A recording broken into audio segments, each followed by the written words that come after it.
Ертеде Марқабыл деген жетім бала әркімге бір жалданып, өлместің күнін көріп жүріпті. Көз ашқалы жалшылық пен жоқшылықтан әбден қажыған бозбала ержете келе, өз бетінше пайдалы бір іспен шұғылдануды ойлайды. Сол маңда топырағы құнарлы Шарықты деген жер бар екен. Ауылдағы ұстаға темір күрек соққызып, біраз жерді қашап, қыстан қалған бір уыс тарысын егеді. Жаратқан жарлы жігітке жар болып, көп замай әлгі аз тарысы өніп көктей бастайды. Марқабыл жаз бойы тыным таппай, таңның атысы, күннің батысы еккен тарысын қорып, суарып, арам шөбін жұлып, түбін түптеп күз болғанда әлгі жерден азды көпті 15-20 қаптай тары жиып алады. Оны жайлаудан түскен байларға малға айырбастап, біраз әлденеді. Бұл кәсібінің пайдасы барын түсінген жігіт әлгі жерден үй салып, жыл сайын тары егумен айналыса береді. Көп замай бір кедейдің қызына үйленеді. Ел жайлауға шығып жатқан кез болса керек. Бір күні Марқабыл көшіп бара жатқан бай ауылына кеп, байеке, әйелімнің аяғы ауыр еді. Соған қалжаға бір мал беріңізші, күзде балаларыңызға тары берейін деп өтініш айтады. Марқабыл да сабыр сақтап, жоқ, жігіттер, бұл қой сатылмайды. Әйелім 2 қабат еді, соған қалжаға арнап сатып алғам деп жөнін айтады. Мұны естіген мырза дереу атын алдыртып, қасына 2-3 жігіт ерте сап Марқабылдың қосына келеді. Анау өзінікін, мынау өз уәжін айтысып, екеуі ара өрбіген бұл әңгіме қиюын таппай біраз уақыт өтеді. Сонда мырза тұрып, мынау жатқан 1000 жарым жылқы, осының ішінен таңдап тұрып бір тай ал да тоқтыңды маған қий дейді. Бұл ұсынысқа Марқабыл сәл ойланып қалады. Осы кезде ар жағынан әйелі шығып, мырза қойетін сағынып жүр екен, бер. Мен жаспын ғой, сиырдың сүт сөлімен амандық болса жиналып қалармын.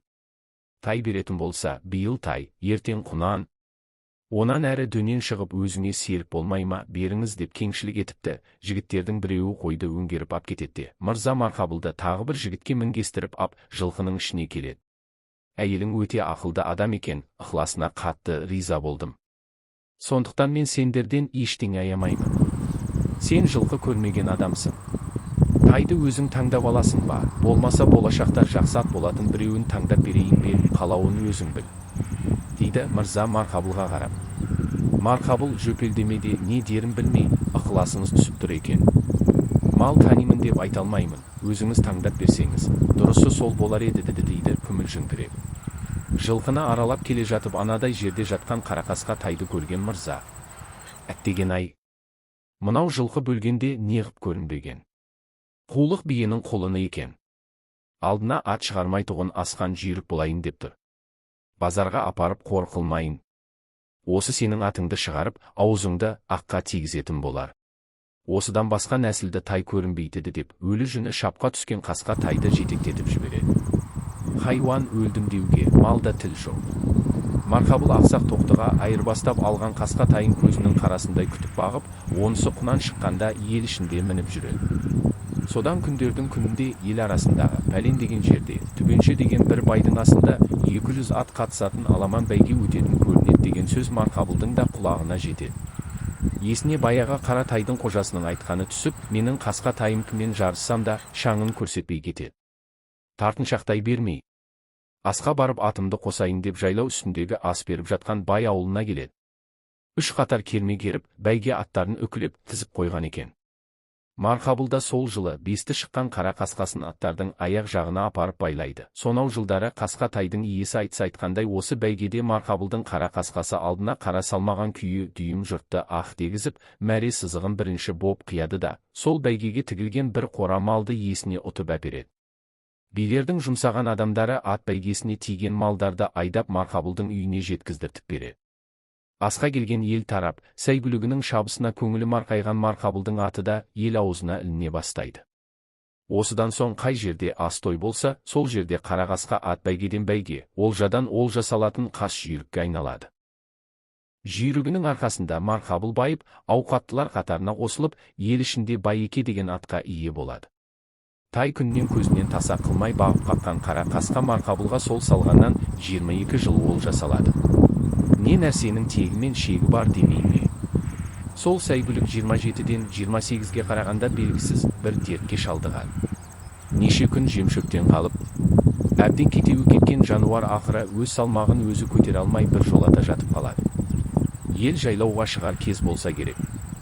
Марқабыл атымен бірге жатып, алдына шөп орып сап, жемін, суын берсе де. Ат орнынан тұра алмайды. Байеке, жайлауға көшпейсіз бе? Деп келген елге. Даңқымды дүйім елге шығарып, ұзақ жыл ұшсам қанатым бола білген жануарым еді. Осы бір жайлы болғанша ешқайда бармаймын. Мынадай бейшара халге түскенде қалай тастап кетем? Дейді көңілі босап, осылайша дағдарып отырғанда бір қария келіп. Әй, Марқабыл, бұлай жатқанмен атың тұрмайды. Сен бір 10 шақты жігітті жиып ал да. Олар 1-2 шақырымдай жерден атыңды басып кетердей боп, айғай сап шапсын. Бұл делебесі қозып түрегеп, жарысып шаба жөнелер. Егер олай болса, жігіттер сол бетімен жайлауға дейін шаба берсін. Өзің атыңды ерттеп дайын отыр. Артыңды көшіріп келе бер деп тапсырып, атыңның соңынан бар. Егер онда тұрмаса, атыңның шаруасының біткені осы болар деп ақыл айтады. Ақсақалдың айтқанын істеп, 15 жігіт шаба жөнелгенде, айқайлаған дауысты естіген текті жануар әуелі елеңдеп. Құлағын қайшылап, қалтақ қағып орнынан тұрады. Аяқтары дірілдеп тұрса да, қиқу таянғанда дүр сілкініп. Әлгі жігіттерден оза шауып жөнеліпті. Ат жайлаудың балғын шөбіне жайылып, әжептәуір әл жиып, өз-өзіне келе бастайды. Бірақ не күндіз, не түн болса да жатпайды екен. Жатса тұра алмайтын секілді. Тек арада бір ай өткенде ғана аздап жатып тұратын болыпты. Осылайша 3 ай жайлауда болған сәйгүлік семіріп қалпына келеді. Ел жайлаудан түсе бастаса да, Марқабыл атының ау жайына қарайлап, тағы жарты айдай отырады. Келең Монғолдың кеңесі, осы күзде атақты бір байдың асы бар деп. Керей, Найманға хабар беріліп, шығыстағы көршілес монғолдарға да сауын айтылады. Бас аяғы 300-ден аса үй тігіліп, үлкен ас беріледі. Бұл кезде қасқа ат тағы да ауырып, көп күннен бері жемшөптен қалып, сұлық тұрып қалады. Бәйгеге атыңды қосасың ба?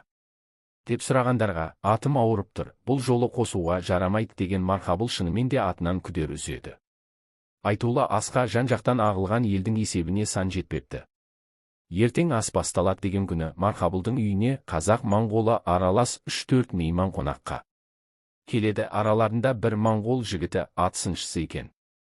Сол қасқа атты көрген жерден айналсоқтап алды артына шығып, маңдайынан, сауырынан сипап тұрып, басын шайқай берсе керек. Сонда Марқабыл: «Уа, келең! Келең монғолша сәуегей адам.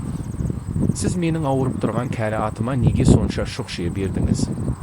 Әлде, неден ауырып тұрғанын білдіңіз бе?» Депті. Шыдай алмай, монғол мейман сәл кідіріп барып, «Иә, білдім мырза, білдім» депті. Сұқ саусағын жоғары кезеп, көзін сығырайта: «Атыңыз кәрісі кәрі екен. Жасы 30-ға таяп қапты. Жануардың өкпесі кішігірім қазандай кең жаралған, алдына қара салмайтын нағыз жүйрік мал екен. Бірақ сіз ойлағандай бұл ауырып тұрған жоқ. Ол осы тұрғанда өзін-өзі ертеңгі дүбірге жаратып тұр. Өкініштісі сол, жануардың бір-ақ күндік ғұмыры қапты.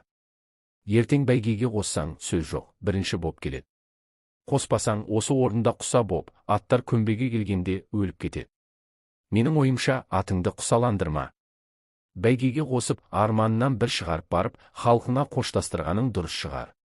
Таңда өзіңде, ақылға сап ойланарсың». Мұны естіген жұрт: «Оу, мәке, атыңды соңғы мәрте болса да қосқаның жөн болар. Жануар арманда кетіп жүрер» дейді даурығысып. Екідай күйге түскен Марқабыл монғолмен бірге жүрген қазақты тартып: «Мына кісі дұрыс айтама?» деп сұрайды. «Мырза, осы күнге шейін бұл кісінің айтқанының теріс кеткенін көрген емеспіз. Болжамы бұл тартпай, үнемі дәл келеді. Айтқанын істесеңіз, өкінбейсіз» депті. Әлгі бейтаныс түні бойы ойланып, іштей бір шешім қабылдаған Марқабыл ертесін қасқа атты жетектеп жиынға барады.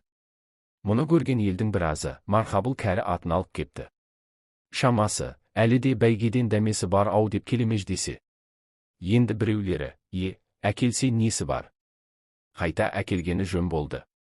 Өзге елге есеміз кетпейтін болды» деп шын қуанысып жатты. Ат айдайтын уақыт болып, бәйге аттарды жіберетін көмбеге 250 ат жіберіледі. Осы кезде неше күннен бері сұлық тұрған қасқа ат дүр сілкінеді. Екі көзі шоқтай жайнаған жануар жер тарпып тығырши бастайды. Әлгінде ғана көз алдарында сүлкейіп тұрған аттың бұлайша мінез көрсеткеніне жиналған жұртта қайран қалады. Ел көкпаршылар сайысын, балуандар күресін тамашалап, той көркі қызып жатады. Бәйге аттары келетін уақыт аяғанда халық бәйге төбенің басына ағыла бастайды. Осы кезде аттардың да шаңы көрінеді. Аламанның алдында 3-4 шақырым қара үзіп қасқа ат келеді. Мұны көрген жұрт дүрлігіп, айғайға сүрен қосып, айнала ию-қию боп кетеді. Осы сәтте мәреге дара жеткен жүйріктің үстіндегі шабандоз бала да қамшысын төбесіне үйіріп, бар даусымен аруақ, аруақ, Жәнібек, Жәнібек деп ұрандап жібереді. Жиналған қалың нөпір қақ жарылып орталарынан жол ашады. Балаға бой бермеген қалпы елдің басына бір шығып ап, кері қарай қайта шауып келген қасқа жүйрік топ алдына келгенде кілт тоқтай қап бар даусымен 4-5 мәрте кісінеп жібереді. Сөйтеді де ентелеген ел еш жиып үлгергенше тұрған орнынан тік қарған бойы оң жағына қарай жантайып барып көрсетіп құлайды. Сүріне қабына жеткен Марқабыл өкіріп кеп атының басын құшақтай алады. Көп ішінен жанашырлық танытып, жануар арам өліп кетпесін, дереу бауыздай қойыңдар дегендерге тимеңдер. Дүниедегі барымда, базарымда, бағымда, байлығымда осы қасқа ат еді. Өмірімнің сәні мен салтанатына айналған сүйікті сәйгүлігімді кебіндеп, адамша жерлеймін дейді кемсеңдеп. Мына көрініске ат иесінің сөзіне тебіренбеген жан қалмапты сол жерде. Қаумалаған көпшілікте, сол асқа жиналған Жәнтекей руының дуалы ауыз билері де, ширек ғасыр ел намысын жібермей халықтың мерейін өсіріп, батыр атамыздың аруағын тербеп, ұранымызды көкке шарықтатқан қайран жануарым-ай, демің үзілген күні сен де өттің ау бұл жалғаннан деп көздеріне жас алыпты. Жылқының денесін орауға жетерлік ақ мата келініп, қаншама жылдан бері дүйім елдің абыройын аспандатқан айтулы жүйрікті сол төбенің басына ел боп арулап көмген екен. Жүгенің қолына ұстап қалған Марқабыл ебіл-дебіл жылап үйіне келеді. Күйеуінің шарасыз күйін көрген келіншегі де бірге қайғырып, бірер апта басу айтып, азаматын зорға жұбатыпты. Алдына қара салмай өткен қара қасқа тұлпардың тағдыры осылай болған көрінеді. Марқабыл өзі шебер домбырашы болса керек. Кейін көзінің қарасындай болған жүйрігіне арнап қасқа құлын деген күй шығарып, халыққа таратқан дейді.